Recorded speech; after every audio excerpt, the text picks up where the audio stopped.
Saat ini kita akan mendiskusikan dengan tema hukum jinayah. Nah, sudah kita hadirkan 4 narasumber yang tidak asing lagi di Aceh Timur. Salah satunya narasumber kita hari ini adalah Muhammad Yahya SHMH. Assalamualaikum Bang Muhammad. Waalaikumsalam.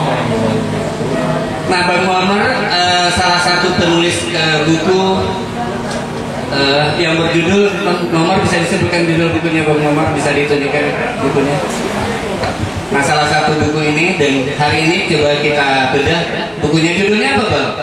Efektivitas hukum, sebuah kajian sosiologis pelaksanaan pidana cambuk di Aceh. Nah, kita akan coba kaji salah satu ini, dan fenomena ini juga masih, isu ini juga masih berkembang di tengah-tengah masyarakat Aceh. Nah, juga kita sudah hadirkan di sini adalah Pak Muslim Agani SHMH. Beliau adalah seorang pengacara, beliau pakar hukum dan pengacara kondang ya di Aceh Timur. Assalamualaikum warahmatullahi wabarakatuh. Nah, kita juga hadirkan kepala Kasat Pol PP Pak ya. Kasat Pol PPWH. Nah, Ti Amran SE MSI.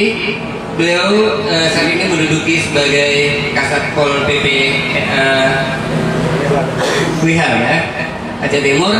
Dan hari ini kita duduk untuk berdiskusi bersama tentang bagaimana eksekusi di lapangan terhadap Pol PP-nya dan WH-nya.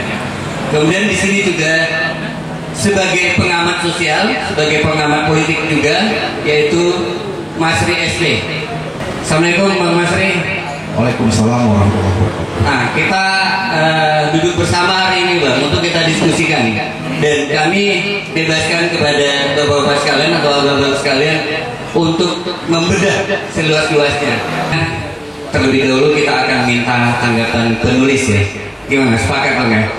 Bagaimana pemaparan penulis? Kita beri waktu sekitar 5 menit untuk memaparkan kajian-kajian yang selama ini sudah dilakukan kajian-kajiannya, sehingga mungkin sudah dapat disimpulkan kajiannya di dalam buku yang sudah beredar Bang ya.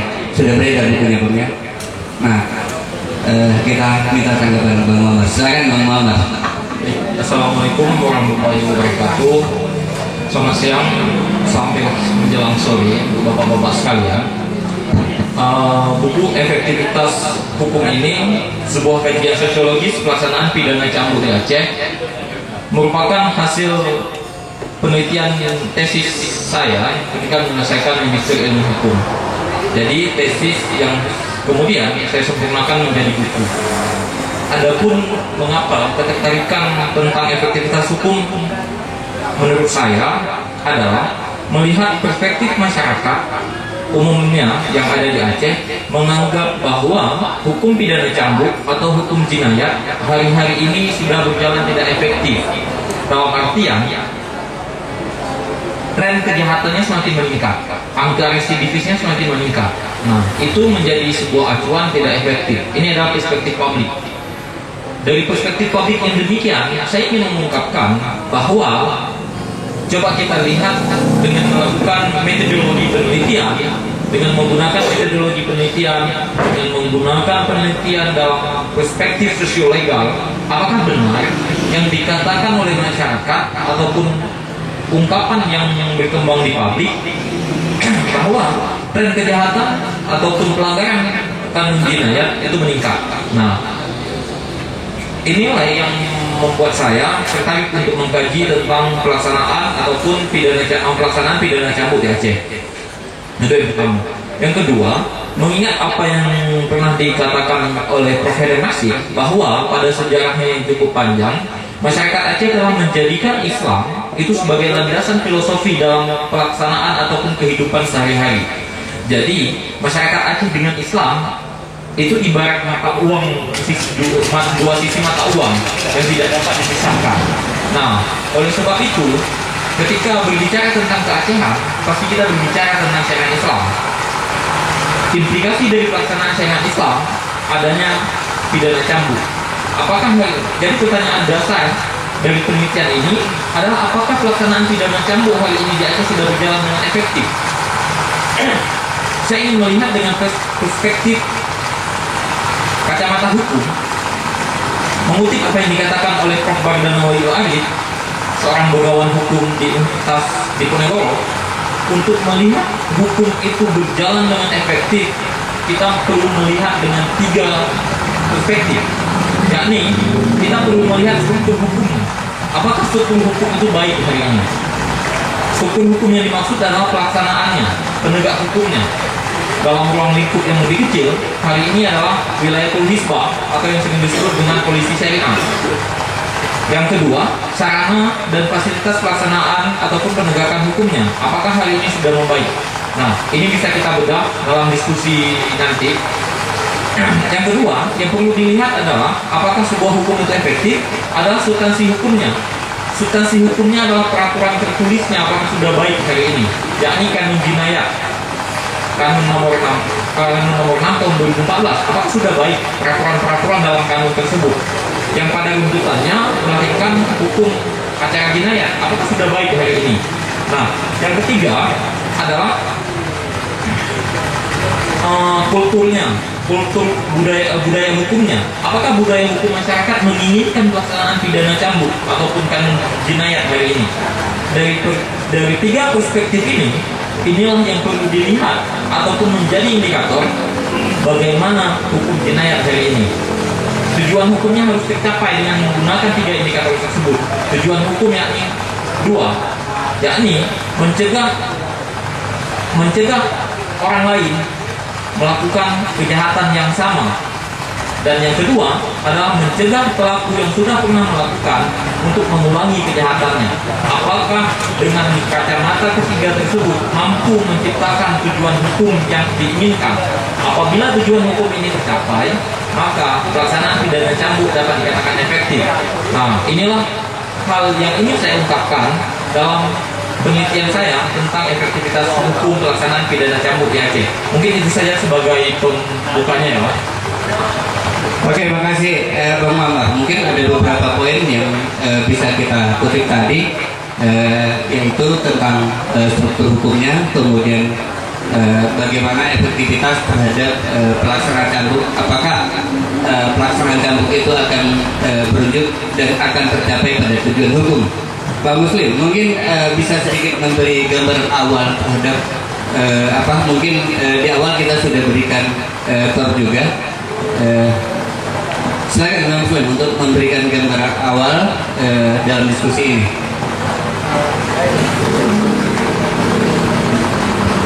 Baik, terima kasih Bang Sukri.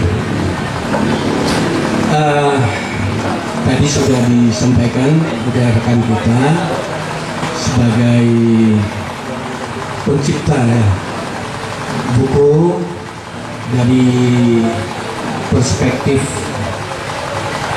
hukum jinayat yang berlaku di masyarakat,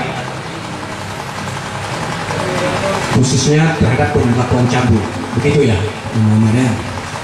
Jadi izinkan saya dulu untuk membicarakan bahwa benih-benih hukum cambuk di Aceh, sebenarnya kita harus kembali dulu ke belakang, yaitu pertama dengan berlakunya hak-hak keistimewaan Aceh, itu yang tertuang dalam Undang-Undang Nomor 44 tahun 1999, di mana penyelenggaraan keistimewaan Aceh yaitu merupakan kekhususan bagi Aceh yang kemudian dituangkan dalam Undang-Undang Nomor 11 tahun 2006 tentang Pemerintahan Aceh. Nah, kita lihat di sana bahwa kedua undang-undang itu dalam hal pengaturan baik keistimewaan dan otonomi khusus untuk Aceh tegas telah mengatur tentang kehidupan masyarakat Aceh. Yang pertama mengatur masalah penyelenggaraan kehidupan beragama, kemudian penyelenggaraan pendidikan, kehidupan adat, dan peran ulama dalam pengambilan kebijakan di pemerintahan. Nah, bahwa lahirnya Undang-Undang Nomor 11 tahun 2006 tentang Pemerintahan Aceh ini adalah benih dari Memory of understanding between the government of Republic of Indonesia, the Free Aceh Movement, yaitu nota kesepahaman yang lahir antara pemerintah Republik Indonesia dan Gerakan Aceh Merdeka pada Agustus tahun 2005. Nah, di sana dengan lahirnya perjanjian damai pemerintah Republik Indonesia dan Gerakan Aceh Merdeka, di mana dalam kesepahaman itu telah memberikan hak-hak kepada masyarakat Aceh, rakyat Aceh khususnya, untuk menyelesaikan segala persoalan kehidupan masyarakat Aceh secara damai, komprehensif, menyeluruh, dan menyelesaikan pemerintahan Aceh secara dengan konsep prinsip demokratis. Ini yang dituangkan di dalam Memory of Understanding MOU Raya Aceh, yang kemudian lahirlah Undang-Undang Nomor 11 tahun 2006 tentang pemerintahan Aceh. Nah, di sana kita lihat bahwa peran ulama di Aceh itu mendapat kehormatan di dalam kehidupan masyarakat, ya, sehingga berlakunya hukum syariat Islam ini itu adalah wujud daripada kekhususan Aceh yang diberikan baik melalui Undang-Undang Nomor 44 tahun 1999 maupun dari Undang-Undang Nomor 11 tahun 2006 tentang pemerintahan Aceh. Nah,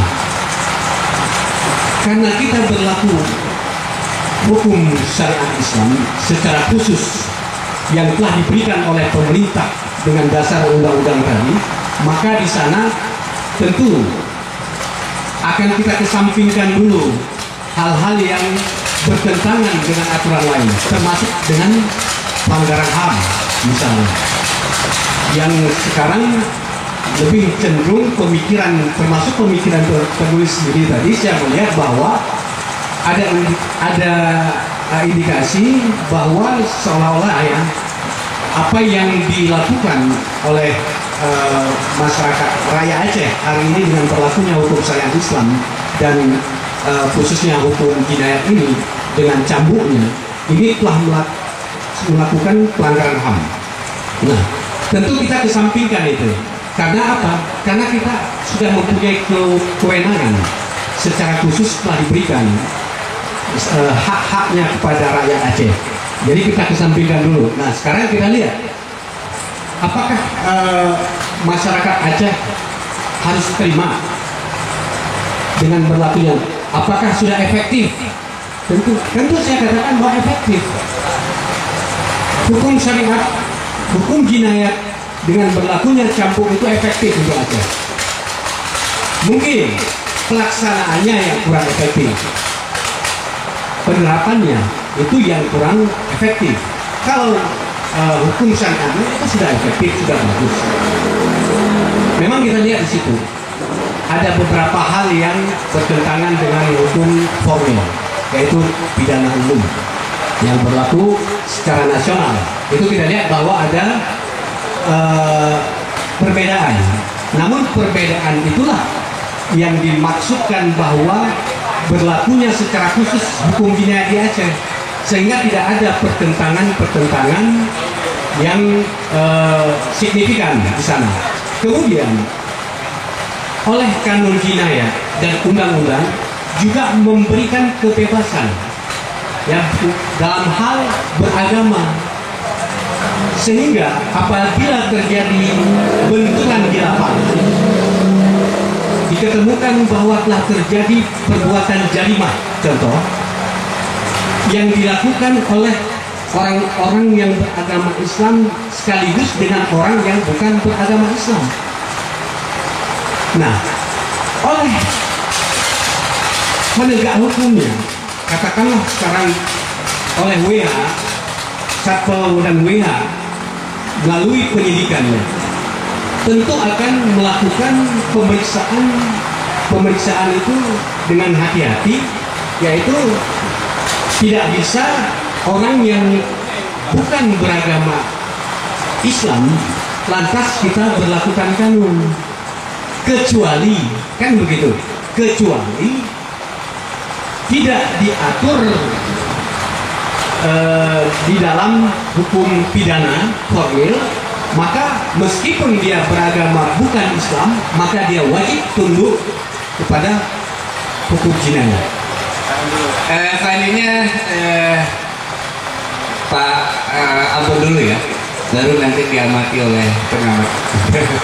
Ampun, menyangkut dengan beberapa hal yang dalam tulisan buku yang disampaikan oleh penulis tadi, bahwa beliau melihat bahwa ada beberapa hal dari struktur hukum sendiri, baik dari penyidikan untuk dalam penyidikannya di Satpol PP dan Wirasat sendiri, dianggap bahwa di situ masih lemah. Yang kedua menyangkut dengan pembelaan terhadap tersangka. Nah di situ juga dianggap masih lemah, ya. Nah kami melihat dari situ bagaimana upaya pemerintah sekarang dalam melihat dua sisi yang sedang ditulis dalam buku ini, Pak. Nah, dari apa yang disampaikan oleh rekan kita penulis tadi, yang sangat menarik yang dapat kita sikapi, pertama menyangkut dengan ada satu pertanyaan, apakah sudah efektif? Sudah efektifkah hukum jinayah dijalankan di Aceh ini? Nah, ini yang perlu kita pahami bersama dulu. Nah, kami sebagai Kasatpol PP WH Kabupaten Aceh Timur juga sebagai penyidik. Alhamdulillah saya menyelesaikan penyidik di Megamendung, salah satu instansi yang resmi mengeluarkan sahnya, ada legalitasnya sebagai penyidik adalah di Megamendung. Nah, kemudian daripada itu kita harus melihat dulu secara luas. Saya berpikir begini, tidak ada satu manusia pun yang tinggal di bumi Aceh ini tidak setuju dengan hukum jinayah ini. Semua setuju. Namun, sesuai dengan pertanyaan tadi, apakah sudah efektif? Ini yang perlu kita jawab bersama dan harus kita pikirkan bersama. Dalam menjalankan aktivitas ini, apalagi sebagai penyidik, ini khusus Aceh Timur. Kami alhamdulillah Pak Muslim, Pak Masri, dan Pak Muammar, kita di Kabupaten Aceh Timur ada penyidik sekitar 14 orang. Kemudian yang ditempatkan di Satpol PP WH ada 7 orang penyidik. Nah, kalau untuk suku Aceh Timur kami rasa sudah cukup untuk penyidiknya. Namun yang kita sangat sayangkan, kecuali provinsi, sangat kita sayangkan 24 kabupaten kota yang ada di Aceh ini ada kabupaten kota yang belum ada penyidik. Jadi bagaimana ini hukum jinayah bisa dijalankan dengan baik? Yang ini harus kita berikan penanganan yang luas, terutama yang berkompeten menyangkut dengan itu. Lahirnya kanun jinayah ini penuh dengan kajian, ya, penuh dengan kajian ilmiah, dan di situ juga lahirnya profesor-profesor yang melahirkan kanun ini. Bukan segampang yang kita bayangkan, itu tidak. Penuh kajian baru lahirnya hukum jinayahnya. Nah, saya lebih setuju apa yang disampaikan tadi oleh penulis. Sudah efektifkah ini berjalan? Kalau saya Aceh Timur, saya akan berjalan. Sudah berjalan. Ada beberapa kasus yang memang sudah sampai dengan pelaksanaan cambuk. Nah, di penjatuhan hukuman itu dalam hukum jinayah itu juga diatur bagi tersangka itu boleh memilih, bukan semata-mata kami dari penyidik itu menetapkan dia harus cambuk, tidak. Dalam hukum jinayah itu sudah diatur juga, mereka boleh memilih. Yang pertama, boleh membayar mahar. Kemudian yang kedua, boleh kurungan badan. Kemudian yang ketiga, baru alternatif terakhir cambuk. Nah, rata-rata yang terjadi di Aceh Timur tidak ada yang memilih hukuman kurung badan. Tidak ada bagi pelaku itu yang memilih untuk membayar. Semua mereka itu memilih hukuman cambuk. Nah, berpijak kepada itu, kemudian dalam hukum jinayat juga diatur. Pada saat kita temukan satu kasus, dalam hukum jinayat juga diatur. Yang pertama, itu boleh diselesaikan secara adat di kampung, boleh diselesaikan. Kemudian kalau delik aduan itu lahirnya perdamaian. Itu dua hal itu memang kita tidak terus mengacu kepada hukum cambuk tadi itu, tidak. Namun ada alternatif yang memang mereka tersangka bisa memilih. Nah, saya sebagai Kasatpol PP Kabupaten Aceh Timur pada saat ini, mohon maaf saya review ke belakang sedikit. Banyak warga masyarakat kita, terutama kaum muda, mereka belum paham dengan hukum jinayat ini, belum paham. Nah, kami sebagai Kasatpol PP mengambil sikap. Yang pertama, kami lakukan koordinasi dengan pihak sekolah. Kami minta menjadi IRU pada hari Senin. Di situ kita bicarakan apa hukum jinayat ini kepada masyarakat, terutama di sekolah muda.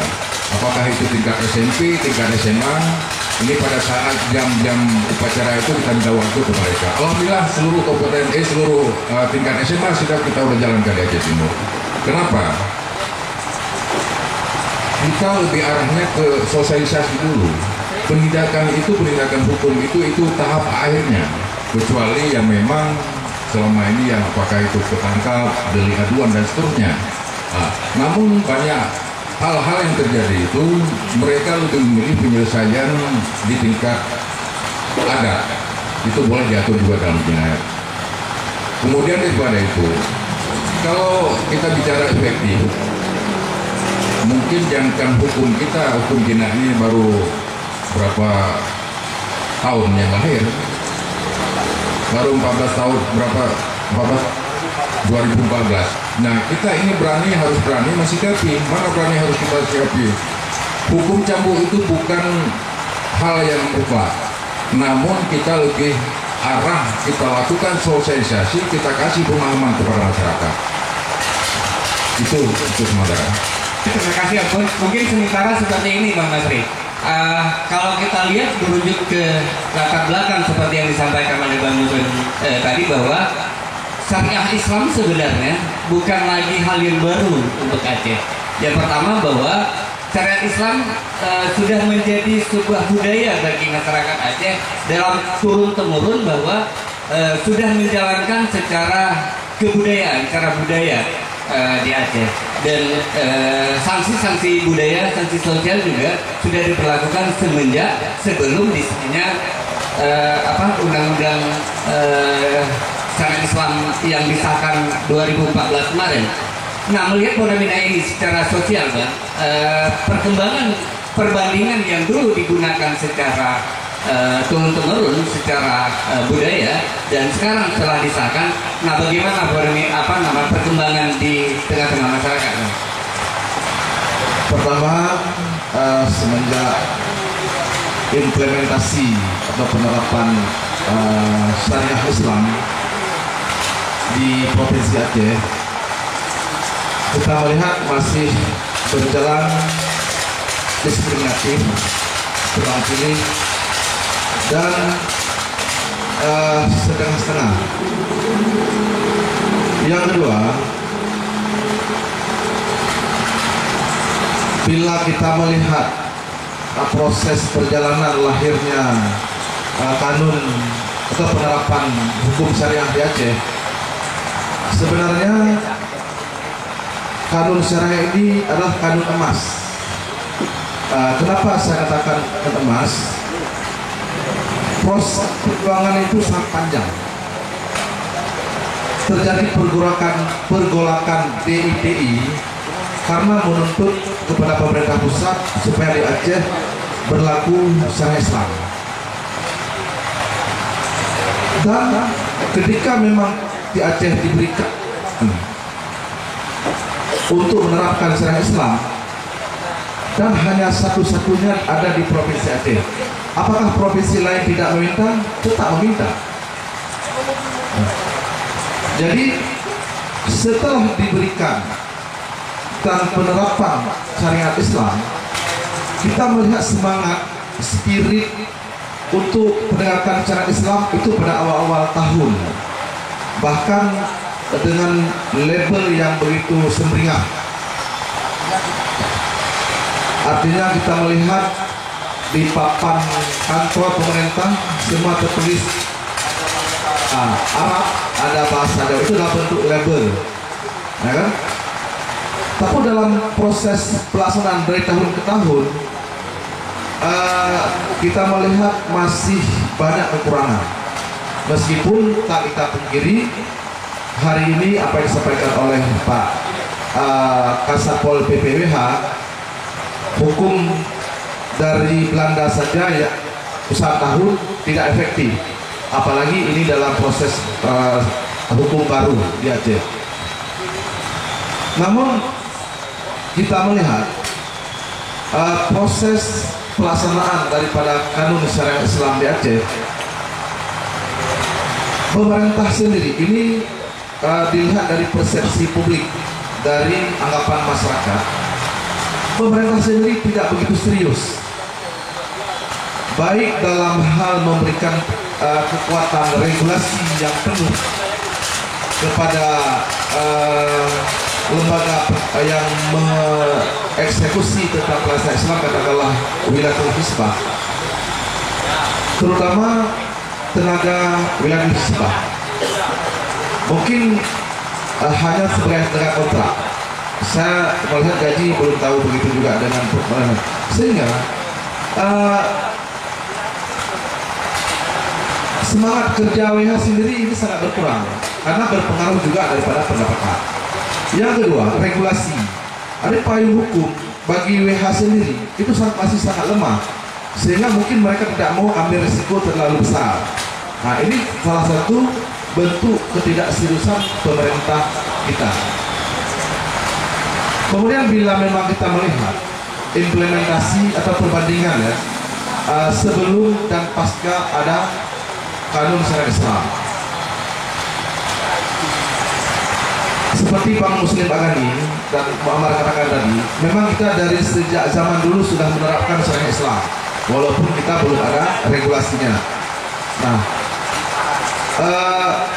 bahkan secara adat istiadat dengan adanya perang pagi kampung, istilah pemuda kampung atau pagi kampung, ketika memang menemukan atau mendapatkan pelanggaran syariah, apakah dalam bentuk jarimah, ihtilal dan sebagainya, nah, mereka melakukan dengan cara adat tersendiri, dengan memandikan dengan air comberan, dengan melakukan arakan, mangkas rambut, sehingga pada akhir proses damin menikahkan bila memang itu perbuatan zina. Tetapi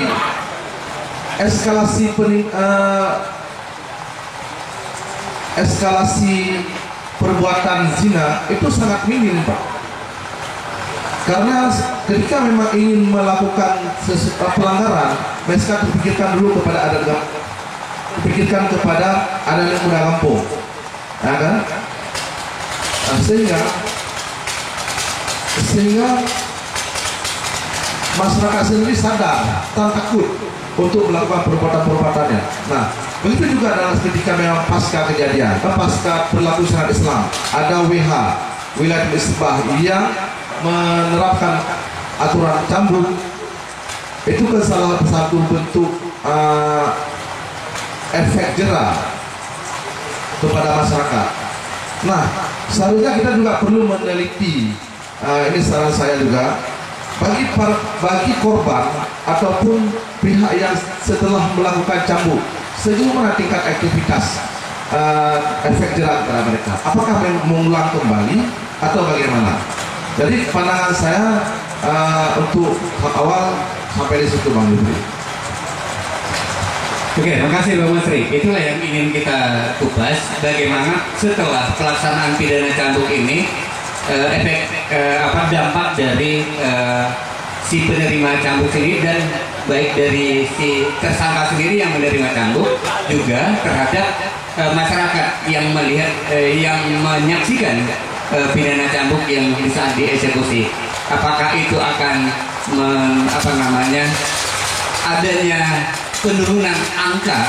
Mungkin Bang Muhammad bisa menyampaikan, dalam bukunya juga sudah disampaikan tadi bagaimana efektivitas pidana cambuk itu sendiri. Nah, yang ingin kita kupas itu sebenarnya terhadap itu, Bang. Dan kemudian satu lagi yang saya ingin tambahkan, bagaimana perbandingannya, ya? Perbandingannya negara yang memakai hukum cambuk di Asia adalah Malaysia dan Brunei, ya. Nah, mereka juga sama, Bun. Artinya memperlakukan pidana cambuk itu sendiri. Nah, dua perkembangan itu bagaimana dilihatnya terhadap penurunan angka kriminal, Bang Muhammad, dari situ? Yang pertama, saya ingin sampaikan apa yang dikatakan oleh Bapak Muslim Agani, bahwa pelaksanaan pidana cambuk di Aceh sudah dapat dikatakan efektif. Untuk poin yang ini saya menggarisbawahi bahwa berdasarkan penelitian saya dengan data 2017 dan tahun 2018, apakah pelaksanaan pidana cambuk sudah efektif? Saya dapat katakan bahwasannya pelaksanaan pidana cambuk belum efektif. Saya menggunakan indikator oleh GPH Nego untuk melihat efektif atau tidaknya hukum. Itu dapat dilihat dari dua aspek, yakni pencegahan khusus dan pencegahan umum. Pencegahan khusus adalah tidak mengulangi kejahatan oleh pelaku yang sudah mengulanginya, tidak adanya residivis. Yang kedua, mencegah orang lain untuk melakukan kejahatan yang sama atau pelanggaran yang sama. Nah, dengan menggunakan perspektif yang demikian, saya mendapati bahwa rentan waktu 2017, 2018, dan 2019 efektivitas pelaksanaan cambuk di Aceh itu efektivitas pelaksanaan cambuk di Aceh itu belum menemukan angka efektif, karena secara khusus angka residivis tahun 2017 itu 39 orang, namun di tahun 2018 itu meningkat menjadi 56 orang. Artinya ada peningkatan tren kejahatan, yakni ini menunjukkan ketidakefektifannya. Nah, ketika kita sudah menemukan indikator bahwa ini tidak efektif, apa yang kita cari? Dalam penelitian sosial legal, yang perlu kita cari adalah sumbernya. Apa faktor tidak efektif? Nah, ketika faktor yang tidak efektif yang pertama adalah substansi hukumnya. Substansi hukum yang mengatur bahwa hukum secara horizontal dan vertikal tentang pelaksanaan pidana cambuk di Aceh ini buruk. Apabila kita melihat pasal 5 huruf C dan pasal 76 Kanun Jinayat serta pasal 94 angka 3 Kanun Hukum Acara Jinayat mengenai pelaksanaan pidana cambuk terhadap non-muslim yang melakukan perbuatan yang tidak diatur dalam Kitab Undang-Undang Hukum Pidana dan ketentuan dalam Kitab Undang-Undang Hukum Pidana dan ketentuan pidana di luar KUHP, akan tetapi diatur dalam kanun, maka yang diberlakukan adalah ketentuan dalam kanun tersebut. Ini bunyi kanunnya, Pak. Namun secara yuridis, undang-undang yang di atasnya, Undang-Undang Nomor 11 tahun 2006 itu mengatur hal yang lain. Di pasal 20 Undang-Undang Nomor 11 tahun 2006 tentang pemerintahan Aceh yang menyebutkan bahwa asas pelaksanaan penyelenggaraan pemerintahan Aceh yakni keislaman, bukan teritorial. Artinya hukum pidana cambuk hanya dapat dilaksanakan ataupun diterapkan kepada yang beragama Islam. Nah, ada kesalahan secara substansi hukum yang sudah menyebabkan tidak efektifnya pelanggaran syariat Islam. Ini dapat dilihat dari meningkatnya tren kejahatan di 3 kabupaten, Aceh Tenggara, Gaya Luwes, dan Aceh Tamiang. Saya mengambil sampel kejahatan yang meningkat di 3 kabupaten tersebut adalah samar. Kenapa? Karena kebanyakan masyarakat yang hidup di 3 kabupaten ini adalah masyarakat Batak, suku Batak, non-muslim. Nah, mereka adalah orang-orang yang secara adat istiadatnya meminum tua. Tetapi ketika ditarik dengan hukum yang ada di Aceh, ini adalah sebuah pelanggaran. Jadi tidak disalahkan apabila mereka mengulangi kejahatan, bahwa hukum yang baik adalah hukum yang terus memperhatikan kultur yang hidup di dalam masyarakat. Apabila hukum itu tidak hidup di dalam masyarakat, maka implikasinya hanya satu, bahwa hukum itu tidak diterima di masyarakat. Artinya, untuk masyarakat non-muslim dengan adat istiadat yang berbeda dengan kita, bahwa pelarangan terhadap minum-minuman khamar tersebut itu bukan sebuah pelanggaran. Nah, jadi inilah yang menyebabkan pelanggaran syariat Islam di 3 kabupaten tersebut meningkat. Yang kedua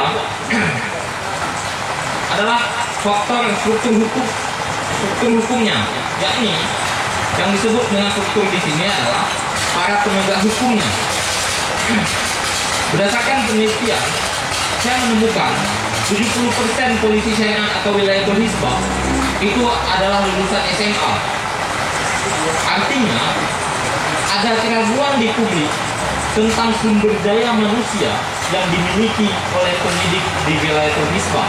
Ditambah keikutsertaan kepolisian dan kejaksaan dalam penyidikan dan penuntutan yang kita sanksikan, masyarakat sanksikan. Dari sampel 100 orang yang saya teliti, 85% mereka sanksi bahwa keikutsertaan kepolisian dan kejaksaan dalam penyidikan dan penuntutan acara jinayat adalah mereka yang mengerti tentang hukum acara jinayat atau yang lebih dikenal dengan fikih jinayat. Artinya harus diberbarui dengan dilakukan pembinaan khusus terhadap penyidik di wilayah berhisbah, kepolisian, dan kejaksaan. Contoh konkret di lapangan, 2 bulan yang lalu teman saya di kepolisian menelpon saya, ada kasus tentang pelecehan seksual anak. Dia nelpon, "Bang, ini kita tuntut pakai apa?" Seorang kepolisian nanya saya, dia penyidik.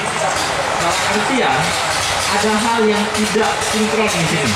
Inilah menjadi salah satu faktor kenapa hukum jinayat tidak efektif. Apakah ini tidak bisa diperbaiki? Bisa. Saya melihat dengan melakukan studi komparatif perbandingan hukum antara Malaysia dengan Aceh, menemukan bahwa hukum pidana cambuk itu menunjukkan arah tren positif. Dalam artian ada hal-hal positif yang tidak dimiliki oleh pidana penjara, itu dimiliki oleh pidana cambuk.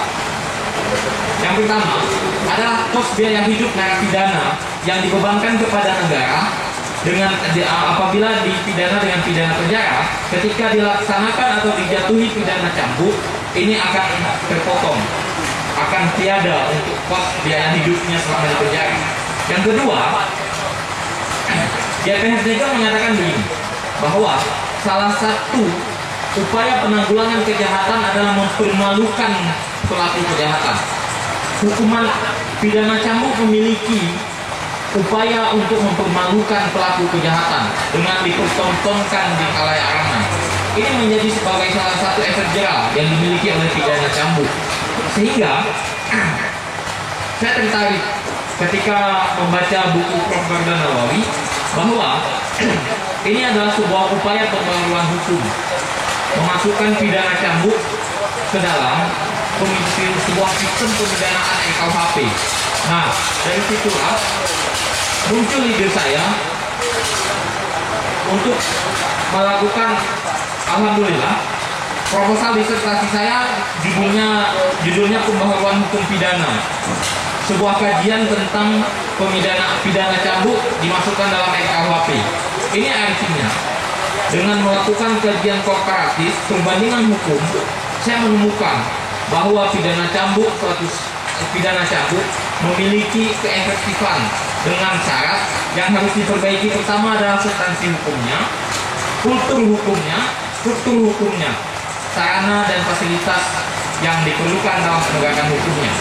Nah, mungkin Pak Kasat bisa menjelaskan bagaimana sulitnya untuk melakukan eksekusi untuk seorang narapidana cambuk.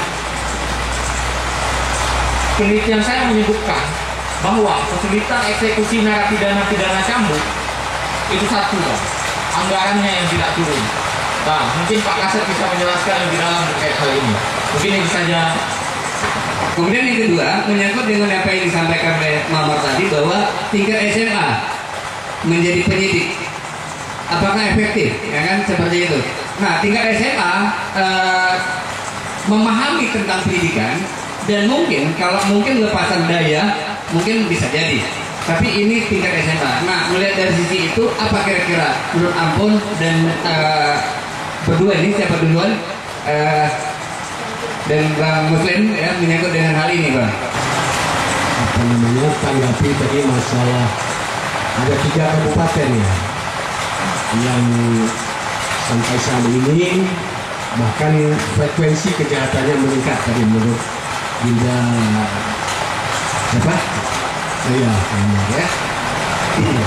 Saya ingin menyatakan begini, bahwa hukum jinayat ini berlaku untuk Aceh. Jadi tidak ada terbatas kepada Aceh yang mayoritas juga banyak orang-orang yang beragama di luar Islam seperti orang Batak sebutkan tadi. Kemudian ya, diketahui juga bahwa orang Batak kalau meminum tuak itu adalah sebuah kebiasaan. Tapi karena kita di Aceh berlaku secara menyeluruh, termasuk ketiga kabupaten itu, berarti harus patuh dan tunduk kepada hukum yang diatur oleh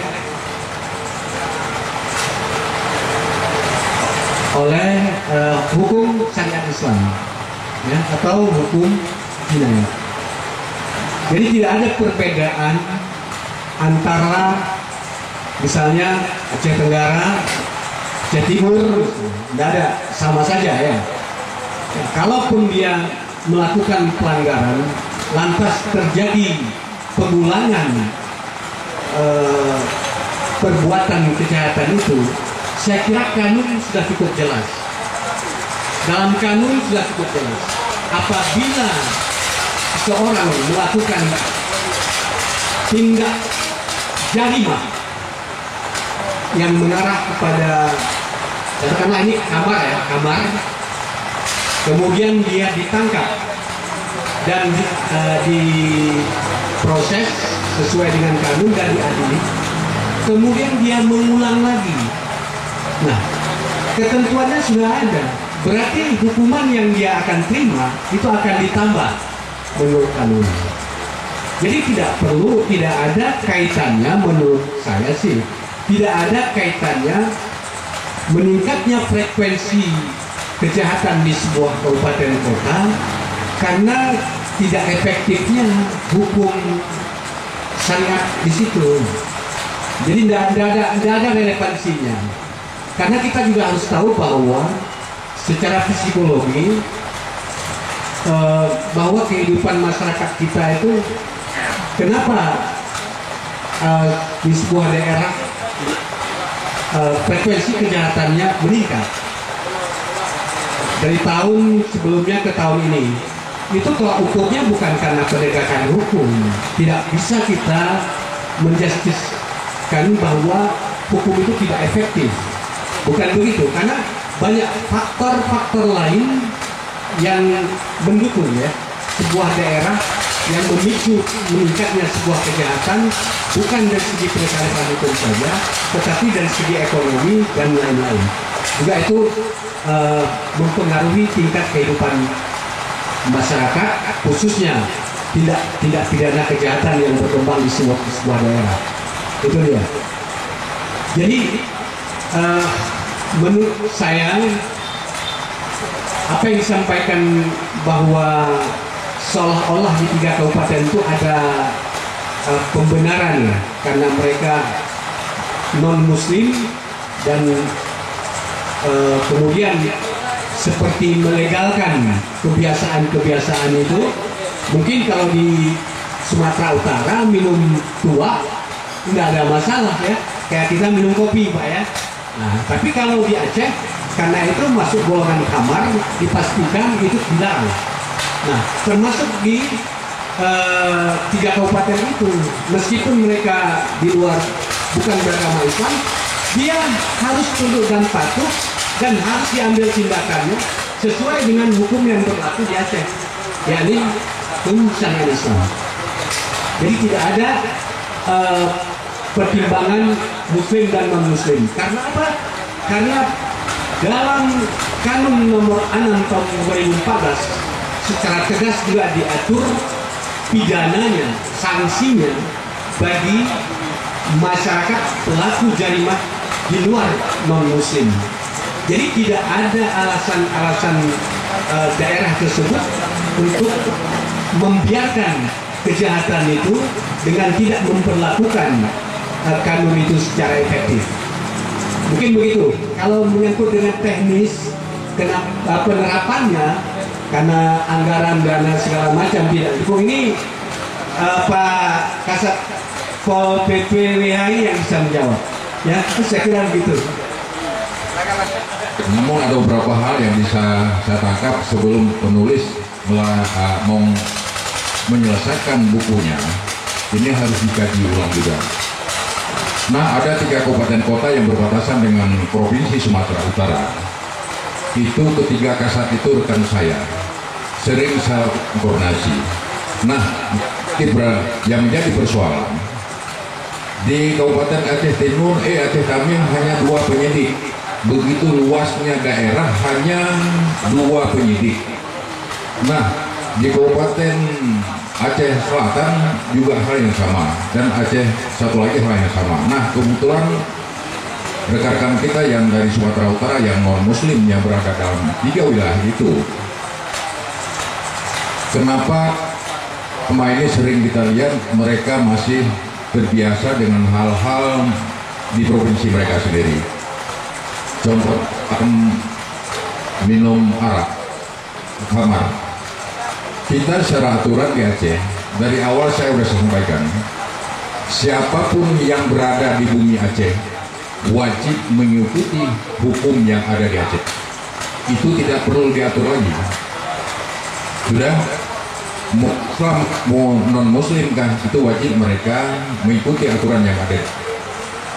Nah, ada berita kita dengarkan apakah di media cetak maupun elektronik memang terjadi peningkatan di 3 kabupaten kota ini, terutama pelanggar kamar ini yang meningkat. Nah, kami lakukan koordinasi dengan 3 kabupaten ini kenapa bisa terjadi? Mereka rata-rata mengeluh, ini perhatian dari atas juga ada. Bagaimana mereka melakukan penyidikan itu hanya dengan 2 penyidik yang ada. Nah, di sini kita tuntut untuk kabupaten kota seluruh Aceh, ya, ini wajib bupati, wali kota memperhatikan kalau memang ini syariat Islam harus kita jalankan dengan baik. Ini menjadi perhatian utama dari pemerintah. Nah, alhamdulillah Aceh Timur kebetulan mendapat respon baik dari Pak Bupati. Ada 14 penyidik kita di Aceh Timur. Saya rasa dengan luas wilayah kita, saya udah memadai itu. Nah, kebetulan tadi ada disinggung juga masalah yang pelecehan anak di bawah umur. Nah, ini memang ranahnya polisi. Untuk pelecehan di bawah umur ini ranahnya polisi. Nah, sedangkan pelanggar jinayat lainnya, dalam penanganan kasus ini kita selalu melakukan koordinasi. Nah, Korwas kami adalah Polres Aceh Timur. Pada saat kita lakukan penyidikan, kita wajib melaporkan kepada jaksa SBDP. Ini wajib kita laporkan. Jadi penanganan kasus ini bukan hanya kami saja. Kami secara aturan wajib melaporkan. Ya, baru kita lakukan setelah kita olah perkara, apakah ini layak kita tingkatkan atau tidak. Kalau memang ini layak kita tingkatkan, baru kita lakukan koordinasi. Nah, Korwas kami ditunjuk sini Polres Aceh Timur, dalam ini Kasatgas. Nah, kemudian pada saat kita melakukan penyidikan, kita wajib kita laporkan kepada jaksa. Kalau kami di Aceh Timur tidak ada kendala untuk menyangkut dengan hal ini. Namun satu hal menyangkut dengan anggaran tadi yang disampaikan, karena kita juga tahu ini kondisi COVID di Aceh, ya kita pahami bersama lah. Mudah-mudahan ke depan ini lebih baik. Kami sangat optimis di Kabupaten Aceh Timur ini bisa berjalan baik. Nah, tenaga WH yang ada sekarang ini untuk Aceh Timur ada 106 personil. Ada satu pos besar Mako berada di pusat pemerintahan. Kemudian pos pembantu ada wilayah barat kami tempatkan Simpang Ulim. Kemudian wilayah timur berada di Perak. Ini membawahi beberapa kecamatan. Nah, kita mengharapkan kepada seluruh masyarakat, khususnya masyarakat Aceh Timur, ini tidak segan-segan melaporkan apabila ada pelanggar-pelanggar syariat di Aceh Timur. Tetap akan kami sikapi dengan baik. Kami sikapi dengan baik. Mudah-mudahan dengan keberadaan WIHA, khususnya WIHA di Aceh Timur, 106 personil ini bisa bekerja dengan baik. Saya lebih arahnya untuk penindakan hukum itu tahap air. Lebih bagus kita mencegah daripada mengobati. Satu hal saya perintahkan personil WIH Kabupaten Aceh Timur untuk melakukan turun ke tengah-tengah masyarakat, berikan pemahaman kepada masyarakat apa itu hukum jinayah. Ini yang perlu kita pahami bersama. Nah, sebelum penulis menyelesaikan buku ini ada beberapa hal yang memang harus dilakukan kajian untuk sempurnanya buku ini.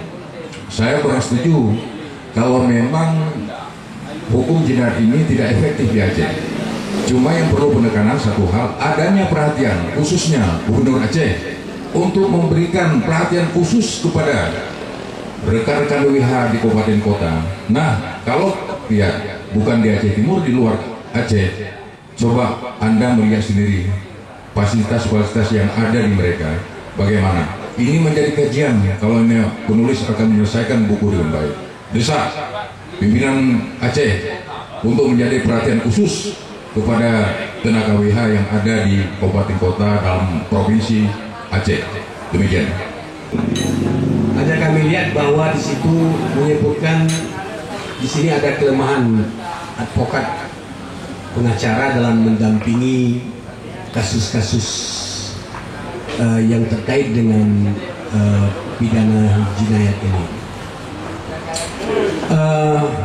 Kami tidak menampik itu, ya kan?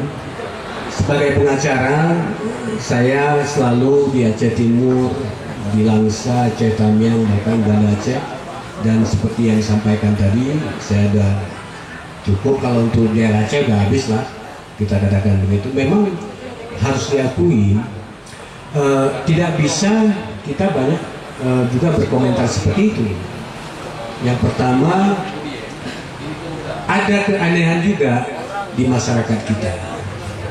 Misalnya menyelesaikan kasus-kasus yang terkait dengan kanun aja, itu dipakai pengacara-pengacara dari Medan. Mereka nggak paham itu, dipastikan nggak paham. Pakai pengacara dari Jakarta, Hotman Paris pun dipakai nggak akan paham dia. Karena apa? Karena kanun itu berlaku khusus untuk daerah Aceh, tidak secara nasional, dan dia berlaku khusus untuk orang-orang yang tinggal di Aceh, baik itu beragama Islam maupun agama lain. Itu dia. Itu yang pertama. Yang kedua, apakah semua juga pengacara atau pendamping daripada korban-korban maupun pelaku itu tidak paham? Tidak juga. Sebahagian memang kita harus akui, pengacara juga bukan apa, kalau dia tidak mempelajari aturan-aturan yang di daerah juga memang dia tidak bisa menguasai. Nah, tidak akan dapat itu, karena memang itu membutuhkan karena ia baru lahir pun baru 9 tahun yang lalu, Pak, ya kan, 2014. Nah, ini hari, jadi hukum itu terlalu mudah masih. Jadi memang semua kita harus belajar, termasuk pengacara juga dia harus belajar. Kalau tidak, dia pasti tidak paham. Nah, itu saja barangkali sebagai tambahan dari saya, supaya kita juga tidak terus berpikir bahwa ini karena pengacara tidak paham, maka banyaklah kasus-kasus yang terkait dengan kanun 6/2014 ini juga akan memberikan dampak tidak baik itu untuk pelaku dan korban. Jadi tidak demikian. Tapi perlu juga diketahui bahwa ini yang saya sampaikan pernah terjadi. Dan saya ketawa sendiri tuh melihatnya. Yuk, gimana Bapak ini pakai pengacara dari Medan? Kasusnya terkait dengan kanun Aceh. Tahu apa dia? Sudah pasti dia tidak menguasai. Saya kira demikian ya. Terima kasih. Baik, apa yang disampaikan oleh Bapak Muslim Agani tadi memang ada benarnya juga. Ada satu kasus yang kami tangani kawasan Kecamatan Julu. Mereka mungkin punya sedikit lebih daripada teman-teman lain menggunakan pengacara dari Medan. Nah, mereka melakukan silaturahmi ke tempat kami. Begitu kita kasih pandangan hukum bagi rekan-rekan pengacara ini menyangkut dengan hukum jinayah, rata-rata mereka mundur, Pak. Mundur. Jadi betul apa yang disampaikan Pak Muslim Agani tadi, karena dalam penanganan suatu kasus pelanggaran jinayah ini dibenarkan untuk kita gunakan penasihat hukum atau pengacara, dibenarkan secara aturan. Namun kita informasikan kepada masyarakat, gunakanlah penasihat hukum yang benar-benar memahami hukum jinayat. Nah, beberapa kasus yang kami tangani memang kadang-kadang sayang kita sudah sampaikan, kita kasih pandangan hukum, mereka masih mengadopsi juga kepada aturan nasional. Ini yang kita sangat sayangkan. Nah, karena dalam penanganan satu perkara dibenarkan, ya silakan gunakan penasihat hukum ini yang betul-betul paham, mengerti dengan hukum jinayat. Mungkin itu loh. Mungkin ketika memang masyarakat mendapatkan pemahaman bagaimana substansi hukum jenayah ini, sehingga kan persepsi publik yang negatif, karena kan masyarakat melihat secara visual yang mengikuti setiap kasus. Misalnya ada satu pejabat ataupun seseorang yang terjerat kasus apakah khalwat, apakah kamar, ketika memang tidak berlanjut kepada proses cambuk, orang akan menganggap bahwa ada perlakuan yang berbeda, diskriminatif ataupun tebang pilih. Tapi secara aturan, secara substansi sebagaimana disampaikan oleh Kasat Pol PP tadi, kepada pelaku ada diberikan alternatif untuk memilih apakah membayar denda atau kurungan badan atau kepada cambuk. Ya kan? Mungkin kasus di Aceh Timur lebih banyak memilih kepada cambuk. Mungkin di daerah lain ada yang memilih kepada membayar denda. Sehingga ketika proses membayar denda, dan itu kan secara hukum sudah selesai. Nah, masyarakat tidak enggak kenapa nggak dicambuk. Yang ditahu setiap kasus yang ditangani oleh WH itu ujungnya adalah cambuk. Nah, ini juga bagian daripada persepsi publik yang negatif, mungkin karena tingkat sosialisasi yang belum masif tingkat ke masyarakat bawah. Nah, ini menjadi suatu catatan juga. Nah, kemudian menyangkut dengan sisi efektivitas, mungkin dalam pandangan Muammar lebih melihat kepada perspektif Aceh, bukan Aceh Timur semata, ya kan? Ada beberapa indikator yang menjadi pijakan ataupun referensi sehingga melihat bahwa ini ada yang kurang efektif dalam pelaksanaan ataupun dalam hal penerapan syariat Islam. Nah, salah satu indikator tersebut menyangkut dengan sumber daya daripada WH Singkit, ya kan? Mungkin kalau di Aceh Timur, alhamdulillah sudah banyak yang menjadi penyidik, dan kita apresiasi juga bahwa kesan tebang pilihnya itu sedikit menurun setelah melihat kemarin pejabat itu dihukum. Nah kan walaupun naik banding ke tingkat provinsi. Sumber daya ini juga mempengaruhi terhadap efektivitas, dan yang paling vital menyangkut dengan sisi kesejahteraan WH itu sendiri. Kan? Mungkin pemerintah baik gubernur maupun bupati, wali kota kurang memperhatikan terhadap kesejahteraan, bukan hanya pada sisi gaji maupun intensif, tetapi terhadap biaya operasional. Untuk melakukan operasi, untuk minyak mobil aja mungkin terbatas. Jadi ini lebih kepada polisi level kepala daerah dalam hal kurang serius untuk memperkuat ataupun menjalankan syariah Islam di Aceh. Saya rasa ini titik benang merahnya. Sedangkan di WH itu ketika perintah daripada kepala daerah, ya kan, untuk melakukan efektivitas dalam hal pelaksanaan syariah Islam. Apalagi dengan kondisi sosial saya ini, tingkat kriminalitasnya, frekuensinya semakin naik, terutama dalam hal judi. Kalau mungkin pola judi zaman dulu dengan sekarang mungkin agak berbeda. Menyo jamun lah naposo, lah rumoso lagi main judi, tapi lebih terbuka.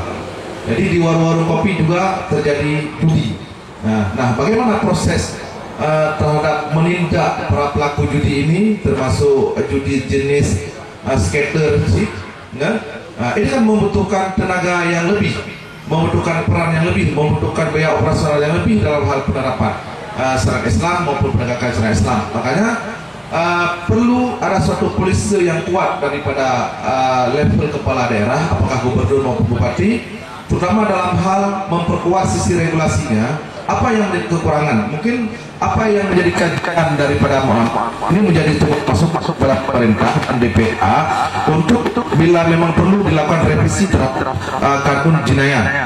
Itu yang pertama. Yang kedua, sisi dukungan anggaran mungkin lebih diperbesar kembali, mungkin karena sekarang adalah dampak COVID seperti disampaikan Ampun tadi, tetapi kedepannya ini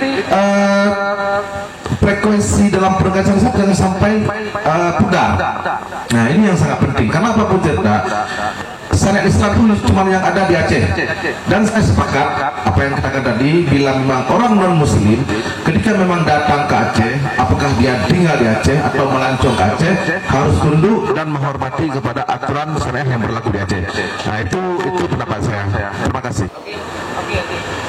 Assalamualaikum warahmatullahi wabarakatuh. Saya Muhammad Rida dari unsur jurnalistik. Baik. Di tujuan saya kembali sedikit ke tujuan diskusi kali ini, yaitu untuk melihat dan membangun opini publik terkait penerapan hukum. Bagi si penulis, rasanya menurut saya kurang manis jika mengukur efektivitas sebuah hukum hanya melihat sisi substansi hukumnya berdasarkan penerapan. Karena mohon maaf, saya bukunya belum sempat saya baca, tapi dari ungkapan si penulis sendiri, beliau tidak menyebutkan tahapan pengukuran tingkat pemahaman penerima hukum, yaitu masyarakatnya sendiri. Nah, itu dia.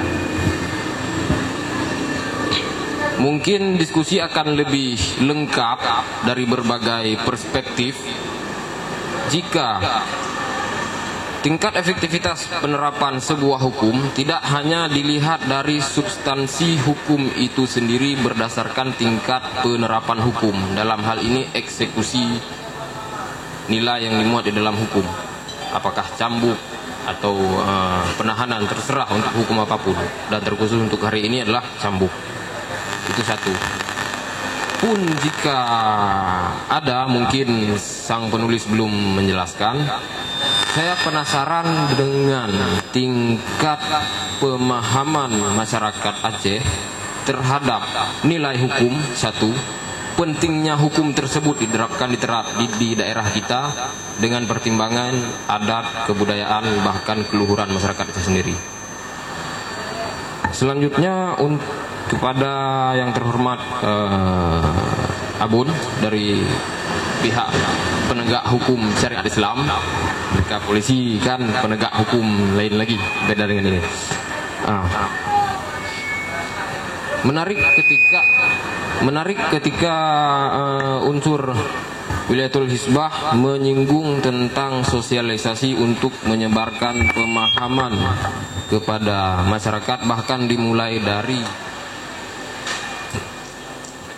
generasi termuda, siswa. Nah, bahkan karena dalam pemaparan penulis, bagi saya kurang menyebutkan unsur tingkat pemahaman sebagai variabel penelitian dalam hasil bukunya. Saya penasaran, bagi penegak hukum, apakah tingkat untuk meningkatkan tingkat pemahaman si penerima hukum masyarakat itu cukupkah dengan sosialisasi? Atau haruskah bahkan sampai dimasukkan ke dalam bahan ajar secara khusus lah? Metodenya kembali kepada pengajar. Saya bukan ahli dalam hal itu. Kedua, bagi Wilayatul Hizbah, jika pun sosialisasi adalah langkah paling ampuh dalam memberikan pemahaman, adakah indikator yang selama ini mengukur tingkat pemahaman masyarakat tentang hukum itu? Kedua, jikapun indikatornya ada dan telah diukur, sejauh ini menurut pandangan penegak hukum, sejauh mana tingkat pemahaman hukum tersebut bagi masyarakat sehingga masyarakat harus menerima hukum itu sendiri dengan penuh nilai yang menjunjung tinggi syariat Islam? Itu mungkin. Terima kasih. Oke, terima kasih. Ada ya, dilanjutkan. Tolong Abu, bentar.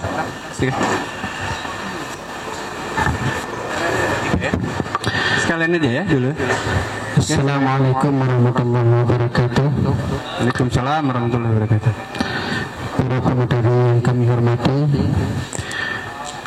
sekilas tadi saya lihat ada diskusi, saya mampir, judulnya juga masih saya lihat di teman-teman, rupanya bedah buku terkait dengan efektivitas kanun jinayah. Saya rasa kanunnya tidak salah, tetapi pelaksanaannya yang harus dimaksimalkan. Kanun jinayah sama juga seperti kita lihat orang Islam dengan Al-Quran. Al-Quran sumbernya, orangnya adalah implementasi daripada seluruh isi Al-Quran. Maka oleh karenanya kalau kanun dia masih bisa dan perlu dilaksanakan dengan serius. Seperti yang disampaikan oleh Bapak Kasih tadi, ada 3 jenis hukuman yang diberikan kepada pelanggar kanun jinayah. Yang pertama denda. Kalau denda, kami pun hari ini baru tahu ada 3 hukuman itu. Denda itu rata-rata yang mampu melaksanakan dan membayar adalah orang-orang yang beruang. Makanya orang-orang beruang terkadang tidak sampai hukumannya ke cambuk, maka selesai di uang. Itu denda. Yang kedua tahan badan. Kurungan badan itu masanya lama. Orang tidak mau tahan, apalagi orang miskin. Tidak mau tahan badan. Kurungan badan. Lebih memilih kalau orang miskin dia tidak punya uang, lebih baik dicambuk. Walaupun 100 kali, sakitnya 1 hari, dicambuk 1 hari bisa sampai mungkin seminggu sakitnya. Itu masih bisa ditahan daripada kurungan 5 tahun. Itu tiga jenis hukuman itu perlu dievaluasi. perlu dievaluasi. Karena kalau memang sistem denda itu cuma orang-orang yang punya uang yang mampu membayar denda itu, apalagi ratusan miliar. Kemudian selanjutnya Bapak Kasat, kami pada saat jalan-jalan safari subuh di Kabupaten Aceh Timur itu melihat remaja pemuda generasi Aceh Timur selintasan jalan Aceh Timur jam 4, jam setengah 5 subuh masih berada di kafe-kafe, masih berada dengan HP, dengan pegangan HP seperti ini. Itu perlu satu tindakan dari pemerintah mungkin khususnya untuk menyelamatkan generasi muda. Tentu itu bukan permainan, bukan pengajaran, bukan pelajaran yang mereka lihat, tetapi itu adalah sebuah permainan, bahkan itu game. Rata-rata game chip domino. Itu Bapak Kasat. Mungkin nanti ada rapat dengan Bapak Bupati, mohon disarankan buat satu payung hukum ataupun kanun daerah untuk penegakan syariat terkait dengan game online. Kami pernah melayangkan sebuah opini ke provinsi terkait dengan game online, menyangkut dengan kemarin MPU pernah mengeluarkan fatwa haramnya game online, chip domino dan PUBG, PUBG. Kami pernah melayangkan untuk membuat tim pucro. Karena pemerintah Aceh kemarin ada membuat tim pucro untuk orang-orang yang tidak memakai masker terhadap COVID-19. Kami sarankan kepada pemerintah Aceh juga untuk membuat tim pucro kepada pemain game chip domino yang jam 12 malam sampai jam 4, jam 5 subuh masih di warung kopi. Itu pernah kami layangkan di Serambi Indonesia kemarin. Mungkin Bapak Kasat dan beberapa para pemateri, Bang Muammar yang membedah buku itu mungkin tolong dimasukkan nanti sebagai saran kepada pemerintah. Kita lihat hari ini generasi muda yang perlu kita selamatkan. Itu perlu. Bapak Kasat, kami mohon WH terus diaktifkan. Walaupun kekurangan anggaran, nanti anggaran bisa diminta ke Bapak Bupati. Walaupun kekurangan anggaran, mungkin Bapak bisa membangkitkan dengan semangat jihad, semangat agama yang dimiliki, yang harus diberikan kepada para WH. Kami melihat dulu ini cerita lama FPI, mereka tidak memiliki anggaran, mereka tidak memiliki gaji, tapi memiliki semangat nahi mungkar. Mungkin kepada Bapak Kasat nanti bisa diberikan semangat itu kepada WH-WH. Terima kasih. Oke, terima kasih. Ada tambahan tadi Bang? Ada. Oke, lanjut aja pada Bang Muammar dulu ya. Ya, silakan Bang Muammar. Tadi Pak Teguh tolong sebutkan nama dulu. Namanya siapa Teguh? Nama Tengku Ridwan dari unsur masyarakat biasa. Oke, makasih. Silakan. Pertama, saya ingin menjawab pertanyaan dari rekan kita yang dari unsur jurnalistik. Apakah pertanyaannya bagaimana sosialisasinya di lapangan? Apakah bagaimana di masyarakatnya? Yang perlu diketahui, ada gium di dalam hukum kita, Bang, bahwa setiap hukum yang sudah disahkan, masyarakat dianggap tahu tentang hukum tersebut. Nah, jadi walaupun masyarakat tidak mendapatkan sosialisasi tentang hukum, apabila hukum tersebut sudah disahkan dan sudah dilaksanakan, masyarakat itu tetap harus patuh terhadap hukum yang mereka tidak ketahui tersebut. Itu ada gium di dalam hukum kita. Di dalam buku ini saya membedah hal tersebut. Terhadap sosialisasi pelaksanaan syariat Islam di Aceh, haruslah dilakukan sosialisasi dengan maksimal. Ini mengingat bagaimana apabila sosialisasi tersebut hanya dimainkan di media, itu tidak akan efektif kepada sampai akar rumputnya. Ada masyarakat di pedesaan-pedesaan di Aceh yang tidak bermain sosial media, yang tidak mendapatkan sosialisasi tentang pelaksanaan syariat Islam. Nah, itu yang saya kritisi. Sehingga salah satu faktor meningkatnya pelaksanaan syariat Islam, pelaksanaan pidana cambuk di Aceh, saya sebutkan bahwa penyuluhan, pembinaan dan sosialisasi yang kurang dilakukan menyebabkan masyarakat di pedesaan tidak mengetahui perbuatan apa saja yang diancam dengan pidana cambuk. Ini saya kritisi. Lalu pada kesimpulannya, saya mengusulkan agar sosialisasi dilakukan secara maksimal. Nah, yang kedua, saya menanggapi pertanyaan dari Tungku Ridwan. Saya rada kurang setuju apabila dianggap hukum jinayat ini adalah hukum yang sempurna. Saya berdiskusi panjang lebar dengan Prof. Aliasa Abu Bakar, guru besar hukum Islam di UIN. Beliau menyebutkan sebenarnya masyarakat ada pemahaman yang salah di masyarakat kita yang menganggap hukum jinayat adalah hukum yang sempurna. Hukum jinayat perlu diperbaiki. Ini bukan turun dari langit, ini bukan wahyu, tetapi ini adalah hukum ciptaan manusia. Sehingga ini perlu diperbaiki. Nah, menanggapi pertanyaan dari Tungku Ridwan, saya juga coba ingin membantah apa yang dikatakan oleh Bapak Muslim Agani dan Bapak Kasat yang menyebutkan bahwa masyarakat yang hidup di Aceh haruslah manut dengan hukum jinayat. Ini memang sesuai dengan apa yang diperintahkan oleh kanun, tetapi peraturan yang ada di atasnya membantah hal tersebut. Undang-Undang Nomor 11 Tahun 2006 membantah hal tersebut.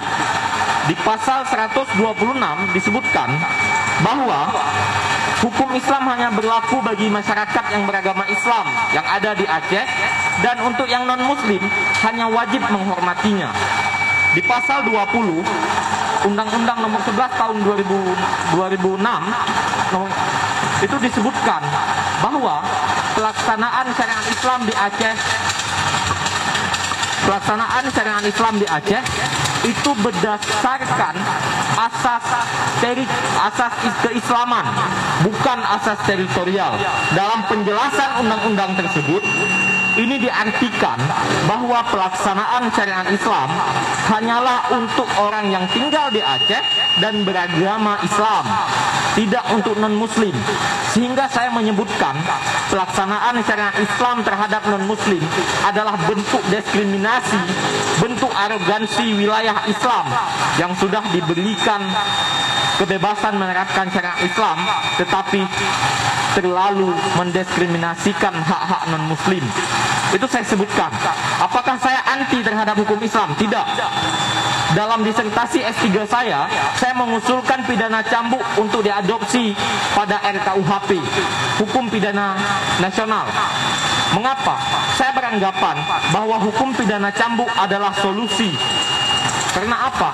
Karena di situ ada menganut nilai-nilai keislaman. Tujuan hukum Islam sebenarnya dua, yakni pendidikan dan pencegahan. Pidana cambuk mengadopsi hal tersebut. Jadi, saya mengusulkan pidana cambuk untuk diadopsi dalam hukum yang lebih tinggi, yakni hukum nasional.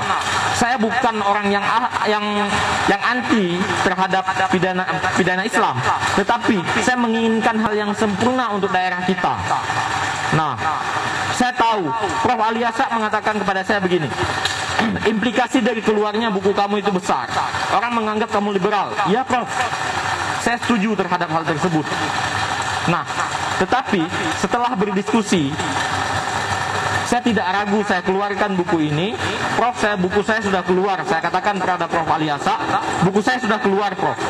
Implikasi apa yang terjadi di belakang, oke lah, nanti kita lihat. Tapi tujuan yang saya inginkan adalah pelaksanaan pidana cambuk di Aceh kian hari kian membaik. Mungkin itu saja, Bang.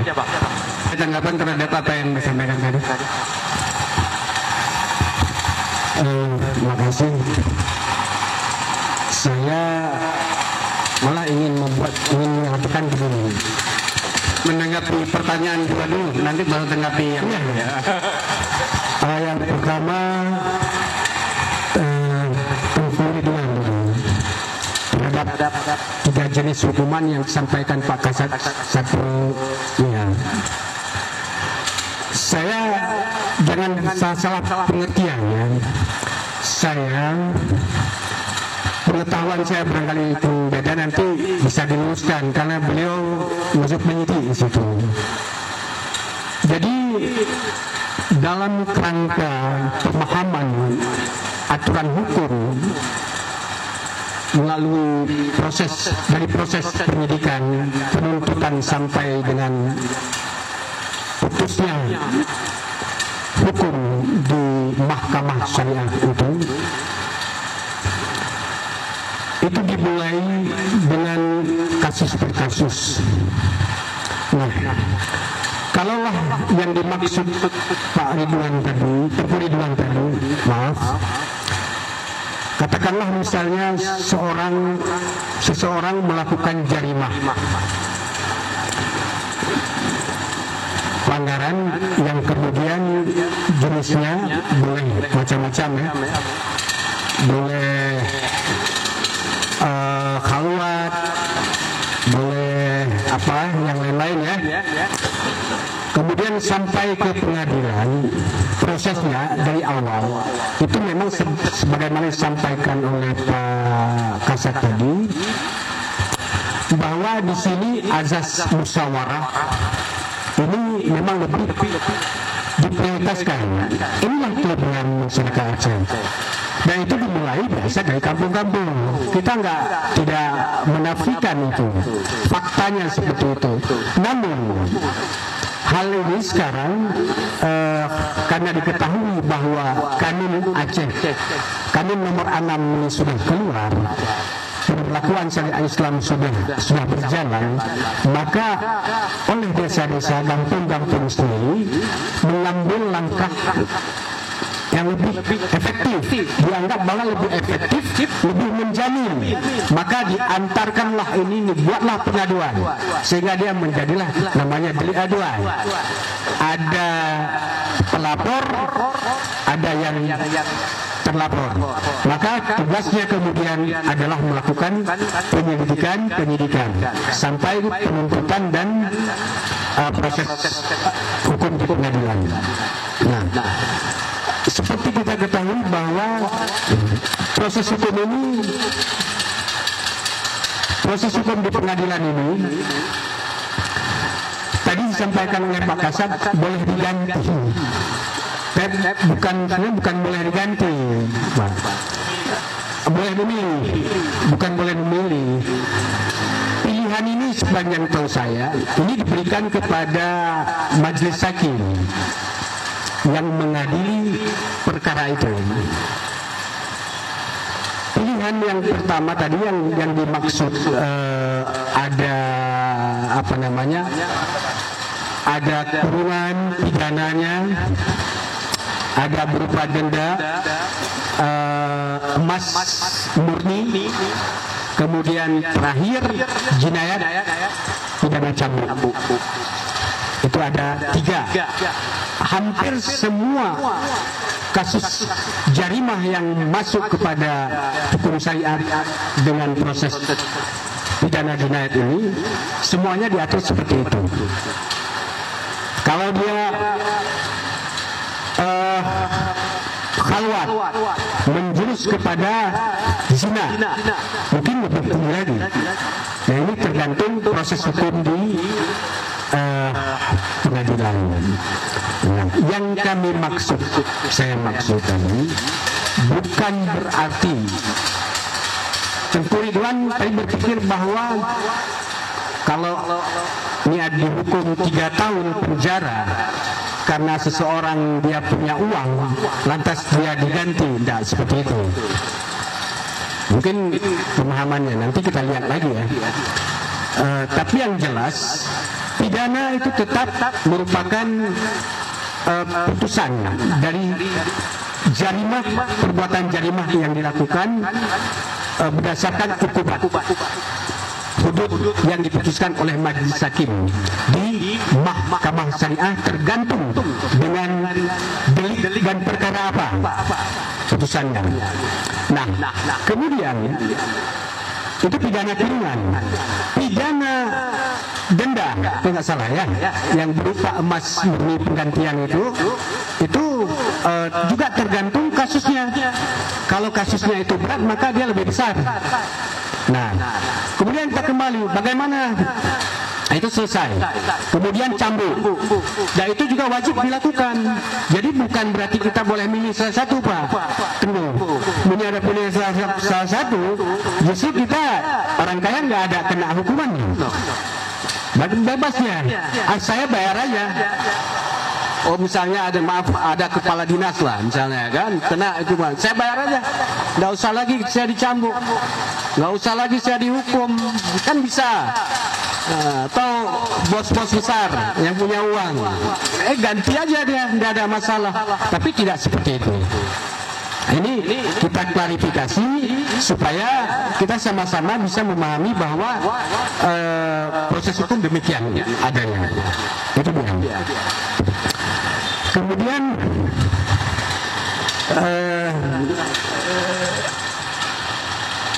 tadi apa yang disampaikan terakhir oleh oleh Muhammad dengan non-muslim. Satu lagi kepada Tengku Ridwan tadi, sebenarnya masalah kejahatan ini hukum jinayat bisa menurun itu bukan karena, saya tegaskan, kalau saya berprinsip seperti itu, bukan karena adanya hukum syariat Islam itu terus memperangi frekuensi kejahatan di kampung itu meningkat.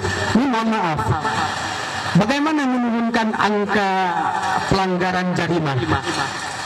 Sederhana, toh orang yang sudah paham dengan aturan agama Islam, orang-orang yang selalu berkecimpung di dalam lingkaran agama Islam, pasti dia tidak melakukan jarimah.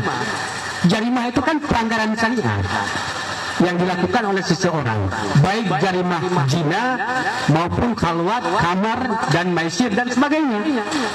Nah, itu kan semuanya perbuatan yang dilarang dalam agama Islam. Nah, apa yang harus kita sosialisasikan ke kampung sehingga mereka harus memahami kanun itu, sehingga kita harus menyatakan bahwa kanun itu tidak efektif. Tidak ada kaitan. Krisis moral, ya, mungkin karena kita semua bertanggung jawab.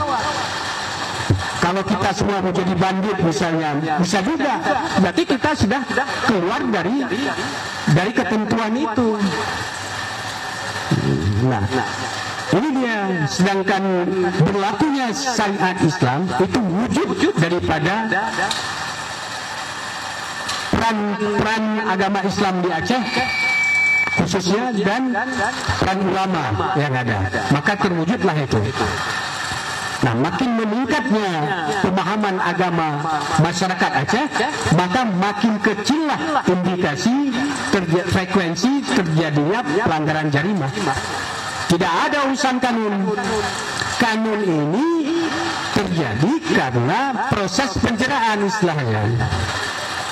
Proses penjeraan karena seseorang telah melakukan pelanggaran, diadili menurut hukum, itulah dia. Nah, kalau kita kembali ke hukum formil, maka kita harus pahami berlakunya kita undang-undang hukum pidana. Begitu Pak Kasat, kan? Jadi nggak ada kaitan sama sekali. Jadi jangan. Tapi kalau kita bicara, mohon maaf, ini kembali kita singgung bahwa apakah kanun itu ada kekurangan? Sebagai praktisi hukum barangkali saya menyatakan ada kekurangan di situ. Di hukum kita yang perlu diperbaiki ada. Apakah di situ ada kelihatan diskriminatif? Ada. Kenapa tidak? Bisa saudara buktikan? Bisa. Tapi kan forumnya bukan itu. Ini hari kita tidak bicara itu. Namun saya menampik dengan tegas pemahaman yang disampaikan oleh Bunda Muhammad yang menyatakan bahwa tidak berlaku, tidak ada ketentuan untuk orang non muslim yang berada di yang berada di Aceh. Tidak begitu. Makna dari pasal 126 sebagaimana disetir oleh Dinda Muhammad tadi itu menggambarkan bahwa di Aceh itu ketentuannya berlaku syariat Islam, bukan ketentuan hukumnya. Artinya memberikan petunjuk bahwa Aceh ini seperti ini loh.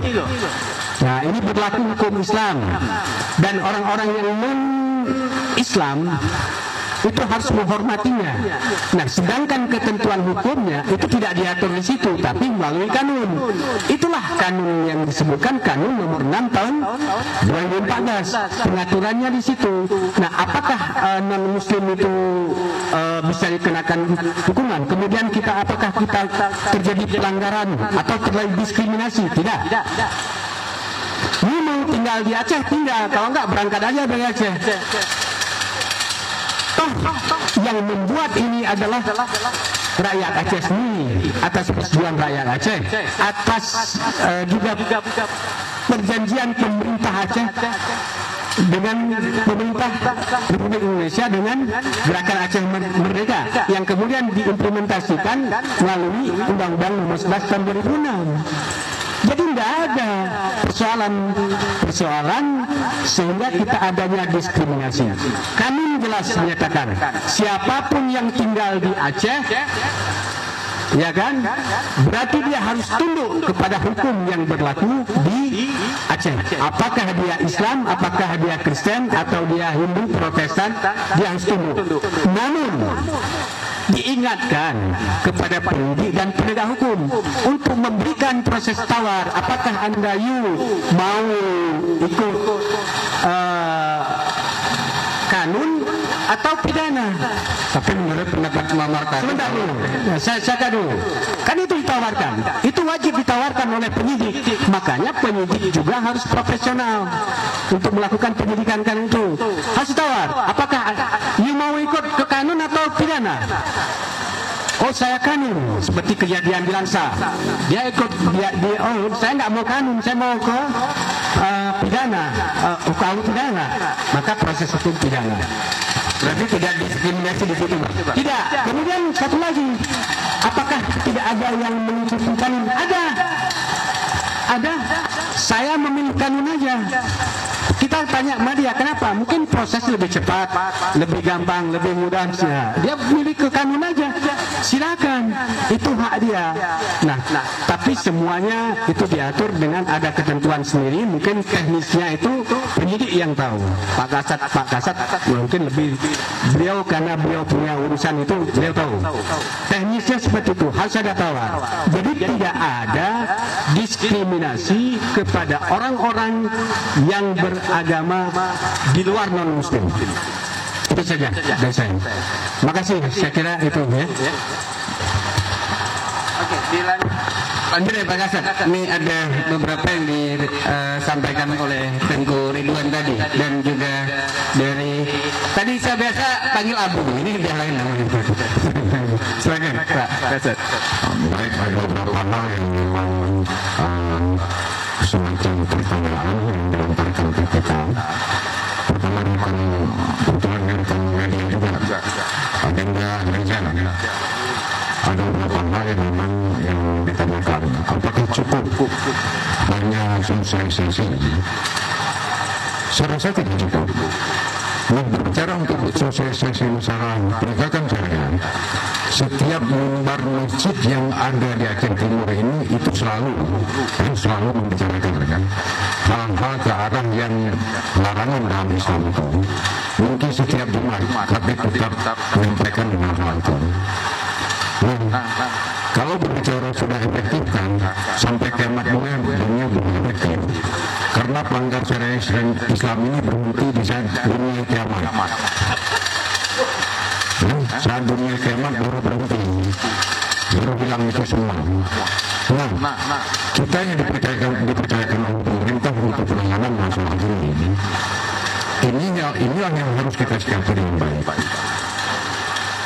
Nah, apa yang disampaikan oleh dari ini, kami juga dari Satuan Polisi Pembangunan Raja dan dari itu sudah mengatakan Tadi dari awal sudah kita sampaikan, kita berikan pemahaman kepada masyarakat, terutama kaum muda, di mana di sekolah-sekolah tingkat SLTP kemudian SLTP. Nah sekarang ini banyak kejadian pelanggar-pelanggar sana ini malah orang tua. Kami nggak usah khawatir, dalam penanganan masalah ini kami profesional, tidak pernah membedakan apakah rakyat itu miskin, kaya atau pejabat atau bukan. Kami dalam penanganan masalah penegakan syariah kami profesional, nggak usah takut. Ya, nggak usah takut. Kami tidak dibayar dan kami tidak mau menerima bentuk apapun itu. Yang jelas kalau memang ini kasus ini layak untuk ditingkatkan, kami tetap lakukan itu secara profesional.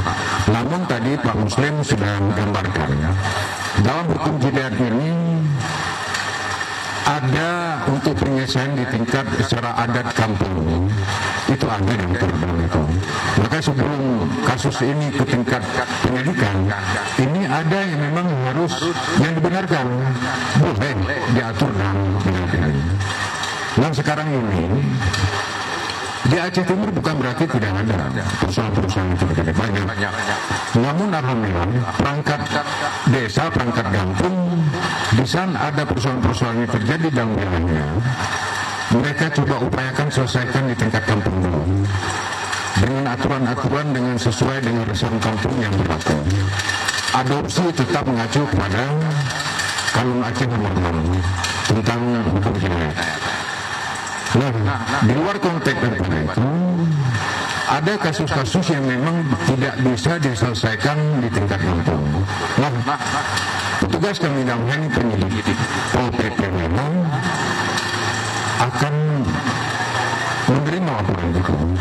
Bukan semata-mata juga pada saat kita terima kasus itu, bukan semata-mata kita langsung proses hukum. Ada aturan-aturan memang harus kita lalui. Nah, kita akan adakan gelar perkara. Apakah kasus ini layak tidak untuk kita tingkatkan? Dan nanti sekarang ini zamannya fitnah. Kan ini persoalan. Nah kalau memang ini sudah memenuhi unsur, ya kita sikapi dengan baik. Namun garis bawahi, kami tidak ada kepentingan apapun mengenai itu. Kalau memang kasus itu memenuhi unsur, kami sikapi dengan baik. Nah menyangkut dengan Tungku Ridwan sampaikan tadi, ada masyarakat kita selama ini mungkin di kafe-kafe masih nongkrong sampai jam 3 pagi, itu kita akui dengan mudah. Nah, kami sebagai penegak tidak mungkin juga mengawal mereka itu sampai ke pendidik itu. Namun kami mengharapkan pemilik kafe juga punya andil dalam pencegahan itu. Menyinggung masalah maraknya terjadi judi online yang ada, apakah itu di Aceh Timur ataupun di Provinsi Aceh. Kita tunggu. Tapi yang paling efektif untuk menghentikan itu adalah siapa? Kominfo. Begitu situs itu diblokir, hilanglah perjudian itu. Kami tidak mungkin melakukan penyitaan HP di setiap manusia. Tidak mungkin, tidak ada aturan yang mengatur tentang itu. Kecuali misalnya kafe yang tempat kita duduk ini, mereka menyiapkan adanya jualnya voucher, adanya menyiapkan sebangsa layar monitor untuk melakukan penjudian itu bisa kami tangani. Itu pun harus bekerja sama dengan unsur kepolisian. Nah, menyangkut dengan masukan dari Adinda Ridwan tadi, alhamdulillah baik. Namun apalagi Adinda Ridwan ini basicnya gaya. Kami butuh kerjasama yang baik untuk melakukan sosialisasi, memberikan pemahaman kepada masyarakat untuk sama-sama kita cegah bagaimana pelanggar syariah yang ada di khususnya di Aceh Timur ini bisa menurun. Kalau bilang mungkin hilang itu kiamat dunia. Hilang itu apabila manusianya hilang birahi, itu baru hilang. Namun yang perlu kita sikapi bersama untuk pencegahan itu yang perlu kita kerjasama semua dengan elemen masyarakat, terutama rekan-rekan media. berikan masukan, berikan buat berita-berita yang memang bisa masyarakat pahami. Jangan hanya nanti begini, saat ada kasus rame-rame hantam. Ini tidak baik Pak Ibu. Saya terus terang saja sebagai Kasar Provinsi selama ini, mohon maaf saya sampaikan, banyak kasus itu yang saya tangani. Kadang-kadang saya melarang teman-teman media untuk melakukan publikasi baik kasus mengugat itu. Karena apa? Apalagi Aceh Timur ini, setahu saya kabupaten yang terbanyak memiliki sarana ibadah dan ini pesantren. Ini harus kita sikapi bersama. Namun ada satu dua kasus yang memang tidak mungkin kami tutupi. Karena apa? Ini lebih ke ranah yang lebih tinggi. Itu mungkin secara apa udah terbuka. Pada saat pelaksanaan cambuk juga itu tidak mungkin lagi kami halang media untuk beritakan, tidak mungkin. Nah, ada pelanggar-pelanggar itu kenapa? Kami minta kepada teman-teman media. Umpamanya terjadi terhadap Agop, ini terjadi terhadap. Saya kurang setuju apabila ada kasus-kasus itu untuk dilakukan publikasi. Tanya Medan di Pokok Jaro, Mas Aceh. Begitu kasus ini muncul di media, mereka tepuk tangan. Apa juga itu saya Aceh? Kok ada begitu? Malah ada kolom-kolom media yang disiapkan memang khusus kolom cenderung itu. Nah, ini kita harus pahami juga. Nah, mengacu kepada petugas kami yang berada di Aceh Timur, terus saja namanya kita manusia tidak akan pernah ada sempurna. Namun untuk pembenahan, untuk perbaikan ke depan sesuai dengan penulis sampaikan tadi, masih banyak kurangnya daripada lebihnya. Nah, inilah tadi dari awal saya sudah sampaikan, minta perhatian khusus, mungkin khusus Gubernur Aceh untuk melakukan perintahkan yang membidangi untuk melakukan evaluasi secara menyeluruh. Apakah PP-nya ini dengan penanganan kasus syariah ini sudah cukupkah dengan segala sarana prasarana? Ini tugasnya nanti Gubernur Aceh untuk menentukan. Kalau kami di tingkat-tingkat koordinasi Kasar se-Indonesia, mungkin Kasar se-Aceh, ini mungkin berulang kali kami sampaikan. Kita tidak usah tutup mata. Makanya di 3 wilayah tadi yang berbatasan dengan Sumatera Utara, kenapa ini meningkat? Petugas WH melakukan ini tidak ada peralatan apapun, tidak ada petugas penyidik. Ini negara ini sekarang negara IT, mohon maaf saya sampaikan, yang benar aja kita lakukan salah, apalagi yang salah. Ini memang butuh tenaga profesional untuk penanganan ini. Tidak bisa sembarangan orang hanya begitu menangkap orang, proses tidak. Legalitas itu adalah melakukan pemeriksaan orang atau melakukan biar ada legalitasnya sebagai pribadi. Nah, yang terjadi di Aceh Timur dan kabupaten kota yang berbatasan langsung ini kalau setahu saya tenaga penyidik sangat terbatas, sangat terbatas. Mungkin ini gambaran umum. Pak Jepri, terima kasih. Assalamualaikum warahmatullahi wabarakatuh. Mungkin ada tambahan Bang Mas, ada yang mau disampaikan? Sedikit singkat mungkin kita mau closing.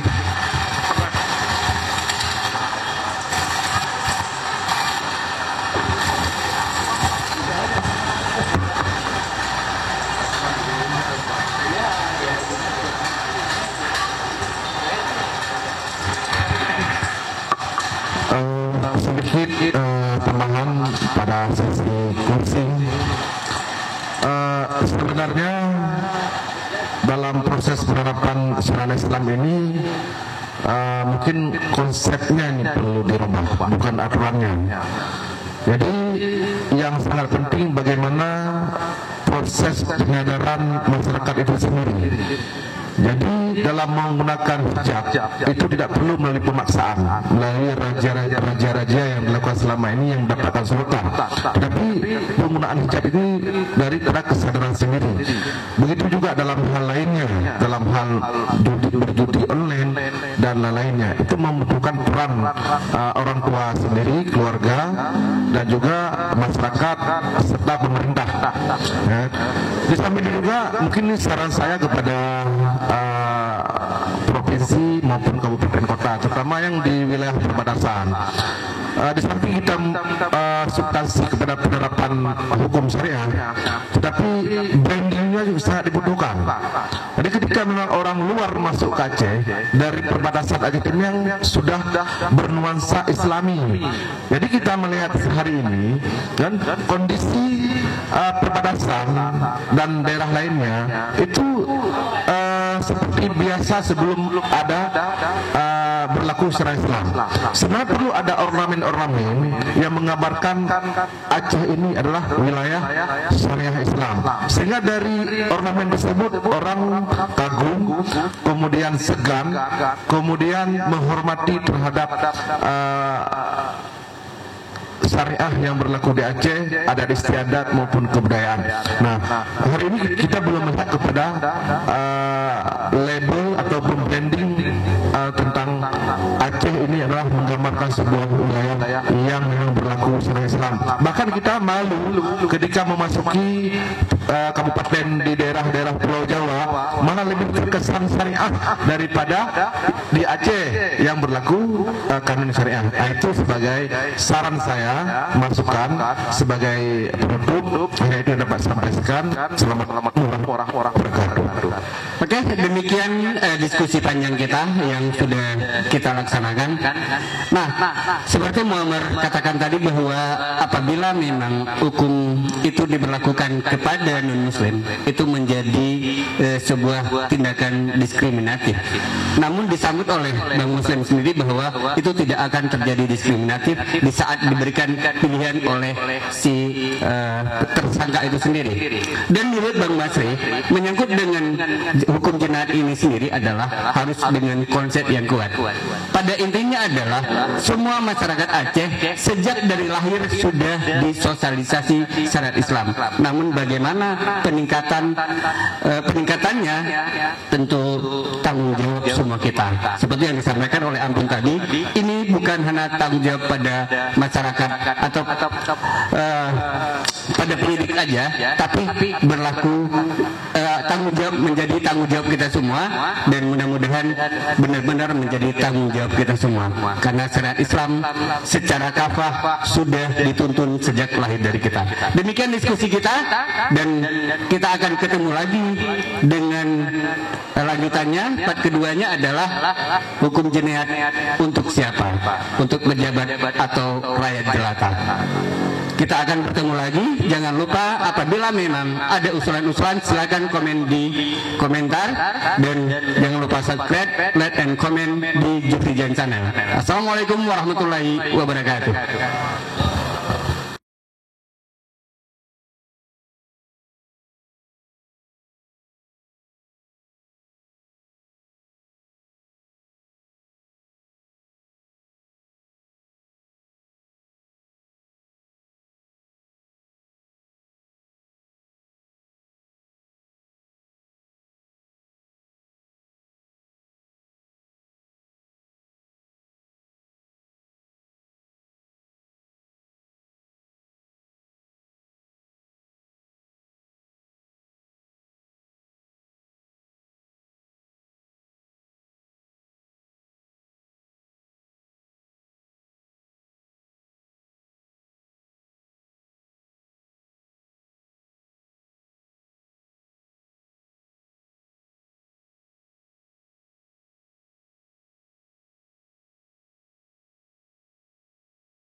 dan